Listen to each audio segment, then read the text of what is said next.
హైదరాబాద్ ను పర్యావరణ రహిత సిటీగా మార్చేటందుకు రేవంత్ అన్న ప్లాన్ చేస్తుండు. అవు మళ్ళా ఇక జపాన్ టూర్ లా ఎకో టౌన్ కిటాకిషు పోయిర్రట. ఆడ సిటీ మేయర్ ని కలిసిర్రట. గాళ్ళు ఏం చేసిర్రు? ఇక ఆడికి పోయి పర్యావరణ పరిరక్షణ, వ్యర్థాల నిర్వహణ, ఇక రీసైక్లింగ్ ఇవన్నీ గెట్ల చేసిర్రో చూసిచ్చిర్రట. వాళ్ళు కూడా చెప్పిర్రట.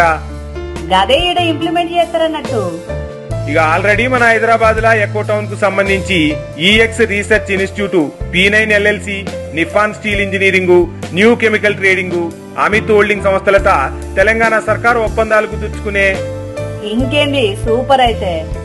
అవు మళ్ళా ఇక హైదరాబాద్ ను శుభ్రమైన సుస్థిర నగరంగా తీర్చిదిద్దే దిశగా వడివడిగా అడుగులేస్తుంది రేవంత్ సర్కారు.